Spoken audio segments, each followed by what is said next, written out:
up here as a medical student, and then met my husband in my class.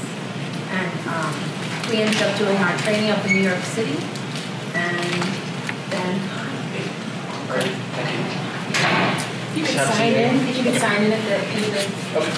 We went to New York City for our training and stayed there for 6 years. And during that time, I was able to get involved in the faculty of my residency program and do some fellowship training and kind of get excited about academics. And started serving, which I wanted to just mention, on my undergraduate institution's alumni board at that time. Came back to Richmond, and I'm in a private practice now. But I now have served on VCU's alumni board, and I just wanted to sort of mention that because it is part of who I am, sort of that giving back, and you move forward, but you also remember where you came from and that. So anyhow, I'm here in Richmond now in a private practice in town, and continue to try to stay active in the community and with my university. I'm a nurse, and I have had a very interesting career. It's interesting that you're a pediatrician because I'm a pediatric nurse and was inspired in nursing school with the whole maternal child nursing segment. I really liked that part. So everything I've done in my career has been linked to maternal child nursing, either in hospital or in the community in public health. I visited families, I taught preventive classes. I really like the community nursing piece of preventive care, helping parents and family members understand how to take care of themselves and their families better to promote health. So it's interesting because I feel like that everything I did prior to launching my business was a building block for that. I didn't set out graduating nursing school to say someday I'll own my own business and that's what I'm going to do. No, the farthest thing from my mind. The last thing before regularization, I was on faculty at the School of Nursing here for 10 years. And it was during then that I identified a need that was a real gap in families, and because the world was changing. This was in the 80s, way before you guys would even be aware that women had only 3 career choices for the longest time. They could be a secretary, a nurse, or a teacher. And my father thought I should be a teacher. I said, no, I'll be a nurse. I ended up teaching nursing. How crazy is that? He must have done something. But all that said, I tired of academia. And once I started my own business, I knew why I tired of academia. I'm an entrepreneur, and that is who I am. I get charged with the ability to chart my own path, to create, solve a problem with something that I can make happen. And I also get really charged with the ability to make a decision on a dime. Academia is not like that because we'll meet and we'll think about it and we'll talk about it and we'll come back next month in December. Create a committee. And create a committee to study it. That's not who I am. So jumping into the world of business really scratched an itch that I really didn't understand how deep it was. But I am second generation entrepreneur.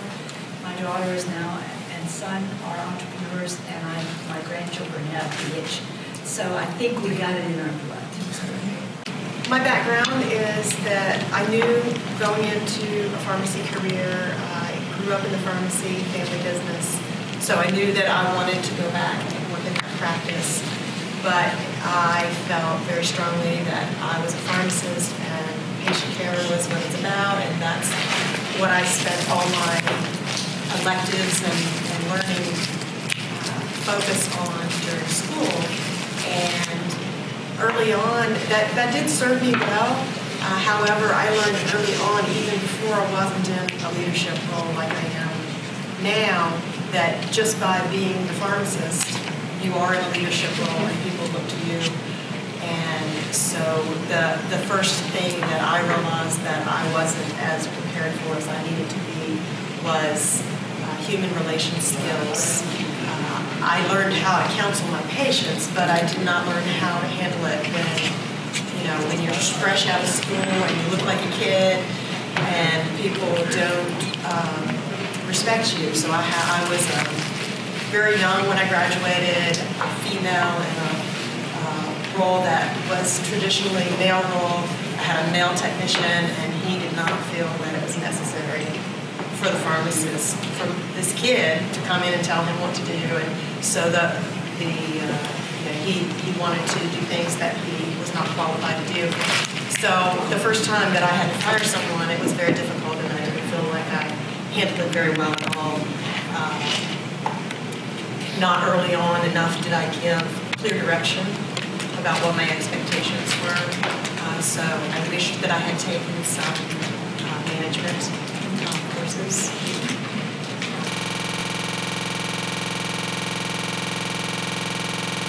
It's funny, I feel like we're really uncomfortable talking about salaries and benefits and stuff.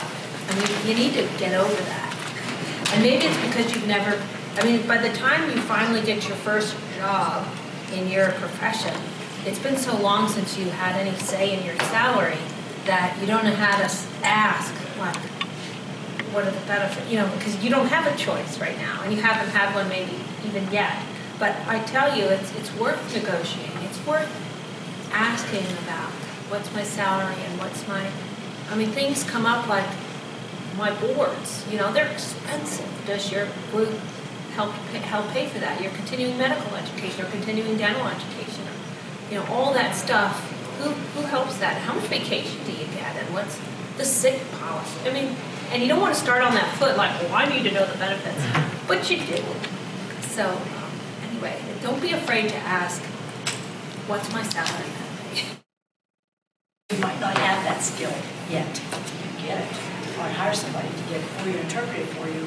But I have found, particularly in my skill support group, my crisis management skills, my ability to multitask, my ability to problem solve on a dime, leaves them in the dust. They're over here just dying because of a small, and I'm thinking, that's a problem?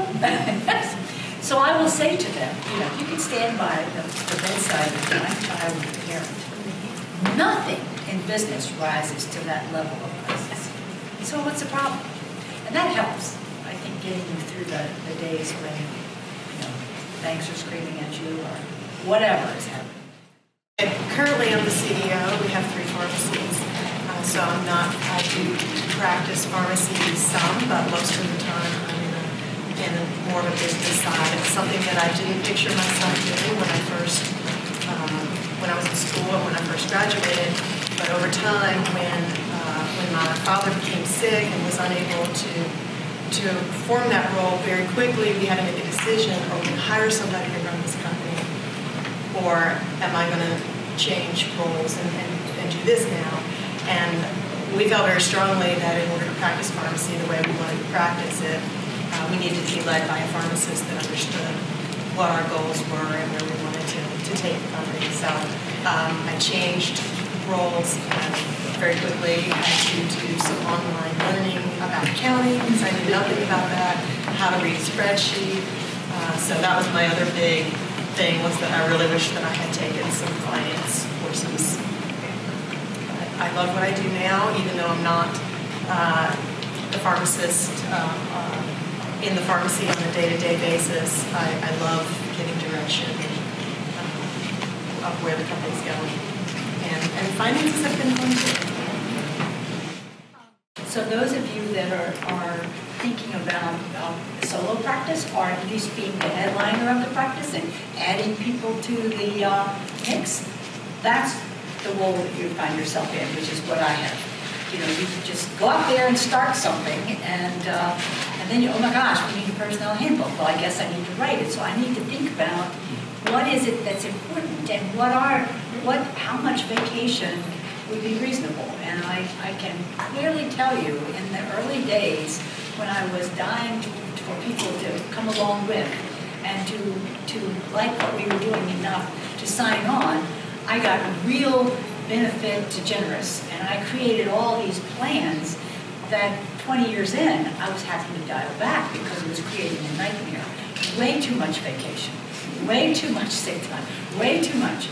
But those are decisions that I didn't really understand what I was creating in the early days. So my counsel to you, do some research before you say anything. Well, we're going to have 5 weeks of vacation. That's crazy. You cannot run a business with that going on, particularly in a small business situation. So that's the beauty of being the headliner, but again, it's the lonely at the top part. That's the beauty, and that's why it's so important to begin to network. If you're going to be a solo business, find in town there are other people that are running solo dental practices or solo physician practices, and what are they doing, and how are they managing it, and these kinds of things, because you will be the one that's going to make those decisions. And I will tell you, it is a far cry from what your practice skill set is. It's way over here in HR that, So I did a lot of independent study on my own part to learn HR.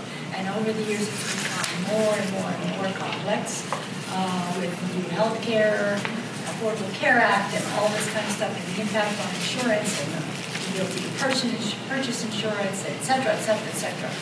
But you get to call shots. I married a physician as well, and we're both in private practice in Richmond, Virginia. We're both in large groups. I think I'm in the largest pediatric practice in town. There are other groups that are kind of merging and shifting, but I'm part of a big group of pediatricians. There's 16 of us, 4 nurse practitioners. We have 2 offices, so it's a small business. And my husband's part of Virginia Urology, which is a huge group. I don't know how many employees they have. They have multiple offices and surgical centers, and they own big equipment. And, in medicine, but I suspect it's in dentistry too, and maybe in some of the other fields, the business models can be really important to you. In my pediatric practice, we are all even Steven. So it doesn't matter if you see 500 kids and I see 200, we make the same salary once we become partner. My husband's practice is built the same way, but that's unique. The pediatric practice across the street from mine is not built that way. They're a pyramid. So the more you produce, the better salary you make. There's usually like a baseline salary. And for some people, that model really works great. And for other people, it doesn't. So you really want to know if you are going to go into private practice. That's true for, I don't know what you guys are thinking about, but like, it's a big, it's the very first thing you have to think about when joining a private practice, I think, is what is the business model?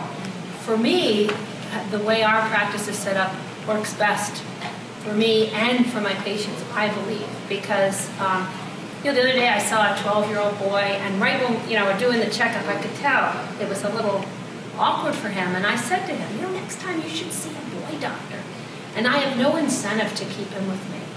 I don't make more money by keeping that boy as my patient, and he would be happier, I think, seeing a boy doctor next time. I have seen other practices really compete within themselves to get patients, and you can really, I think you'll see some of the people at the top of the pyramid do really well in that model. If you're uncomfortable with that, the model that I'm in might not work for you. If you're super hardworking, you might be really uncomfortable with the model I'm in because you'll feel like I'm working harder than that guy. But at the same time, there are some benefits to that because I refer within my group, and I'm not worried about. I do what's best for the child, I feel like. And that makes good sense to me. My husband's group is built that way too. They monitor productivity in his group, but they still don't incentivize you on how hard you're working. So you want to know that. That's important. To that, because I heard eventually I'll be in solo practice. It's okay. Yeah. We're going to live a long time. And careers are longer than they used to be. You don't have to do everything right out of college. And for me, my career path, as I graduated college, I did innumerable nursing kinds of gigs. And then I decided one day that I was going to do my own thing. I started my own thing at 45. And somebody said, oh, you were late in life when you started your thing. And I thought, well, yeah. But I have my daughter, the youngest daughter, is a freshman in high school now. That makes a whole lot of difference when I'm working 80 hours a week. And I've got a lot of wisdom because I've been around the block 2 or 3 times that I didn't have when I was 25. So it's okay. What it does shorten is your business run. You know, I did 26 years. If I had started early, maybe I had 36 years. Maybe we would have had a whole different story to write. I don't know. We had a pretty good run. But now what I've done, because I was ready, now you can do the math, 26 and 45, I'm old. But I hired a CEO last year. And so, because I really wasn't ready to sell my business, I was ready to do a different job, so I'm now chairman, which is a nice job. Go with that one. Because I worked some, very little, and still have been able to get a charge out of doing business. So what if you are going to be the solo practitioner? Then you have a business plan to write that is going to dictate what the financial platform and the business case for what you're planning to do. And in that business plan will be your salary. That you have to figure out how you're going to generate the revenue to get that salary. With the complete understanding is you might not get it until your business is going to the point that you can. But this is a high risk, high reward kind of thing. So if you take the risk to go out on your own and you write a kick butt business plan and you really take off. I mean, Baxter Perkinson, he started someplace and look where he is today. But because the rewards can be huge, talking about retirement nest egg in a business that's got some value to sell at the end of your run. But it's a big risk. But I want to say that because in the health professions, your comments are very well taken because I sit right beside you. We aren't given a lot of the business courses that makes us business savvy to do business.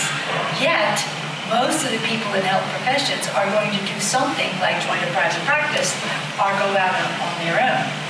So that's a gap, I think, in our education processes, if having one element. And a partner-based practice like yours, that everyone's equal. Because I've heard, ultimately, who makes the decision when it comes down to a crucial decision? Sometimes there's executive boards, and there's a rotating board. My husband's group is like that, and they have a rotating executive board. We vote by consensus. We get together we meet once a month. Most practices in private practice are going to meet once a month.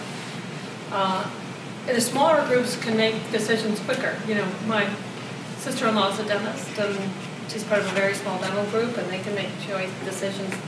The two get together, so what do you want to do? And they can decide tonight. But other groups that are bigger make team decisions once a month. So you guys are talking about when you leave school or you leave residency and then you start solo practice, you join group practice. How did it start? How do you get patients? For you in a group, are they given? You buy them from your partners, or they just kind of give them to you? How do you, as the solo practice, find people who are willing to come to you out of nowhere because you've never done anything before? How do you do that? I volunteer all the time. I do talks to preschools. I'm constantly in the schools. I coach. I coach teams. My kids' sports when I could. Now that I can't do it. But I'll be the team camp doc. You could be the camp nurse, the camp. I mean, they don't. But I think just being out there in the community, I never miss an opportunity to give a talk, even if it's a community that I would give a talk to a group of senior citizens because you just never know how it's going to pay back. So I do think, and there's a lot of opportunities making relationships with people who are going to use you. So I have great friends that are obstetricians. And I work on that relationship all the time because that's my feeder. So an orthopedist comes to see me pretty often around, soccer, they're talking about knee injuries. When they have a new niche, that orthopedist will come and see me and say, hey, I'm really focused on girls' knees. and I'm going to be working hard to make sure your girls' needs are okay, and these are the resources we have in my office. And so that's a great way too, is to find your feeders. And then my husband does talks on prostate cancer to primary care physicians, to religious groups. He goes into churches and synagogues and temples to make sure that they know who he is. So if anybody, does that help? Yeah, You're marketing. You're marketing big time. Okay. Marketing. And then since my company is more business oriented, and one of the things that we have done as part of our private preschool is we have called the Get Well Place, which provides care by a pediatric nurse that are ill during the day for working families, which is a huge service, particularly for professionals that, if they don't have an inbox where they can put their job. They have to show up and argue the case before the judge. It's that simple. So we had a unique business niche. So we just kind of, anybody that would listen to me, I would tell them about it. And we managed to get a lot of press with pictures because we have children, and that became very attractive. We got a lot of TV coverage. I think we are now an international franchise. So when we went to, for example, a school in Austin, Texas, Fox News showed up on her doorstep and talked about the fact that this was a new service for parents for an hour in the morning. So it's like, woo!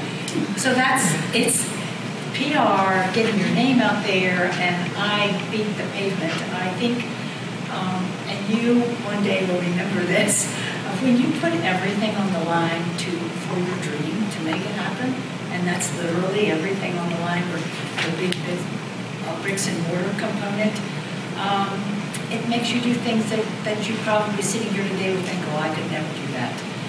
When I put my family's fortune, such that it was, on the line for my dream, basically a shy person was knocking on anybody's door that would listen to me, asking to speak to groups, to go to do anything I could to get my name out there, show up and be a part of committees that I had no interest in, but I wanted to be sure that everybody knew who I was and what I had to offer this community. And I think the piece that has really kept that going, even though it became not so important as time went on, is that once we were successful, this community has been really good to us, then the need to give back is really powerful.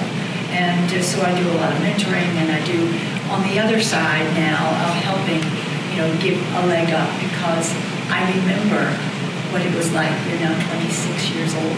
I remember 26 years. But I wonder, in the few minutes we have remaining, if each of the panelists can respond to the following question as briefly as possible. Okay? What's the most important thing students who are thinking about private practice can do now to prepare for that path? If I had to do it again, I would take more business classes, learn a little bit more about finance and management of people, leadership roles. I would have gotten where I am faster if I'd have done that in school. I would say amen to that. Again, HR is a big thing, and learning about the whole rules that go with HR, and even at a 50,000-foot level, and finance. Those are things that are lacking in our education, really important. And then I think, to echo what you were saying, it's okay to have multiple career paths. I mean, I was actually in private practice in New York, in a small group of 3 pediatricians. I was on faculty at Cornell, faculty at the hospital for special surgery.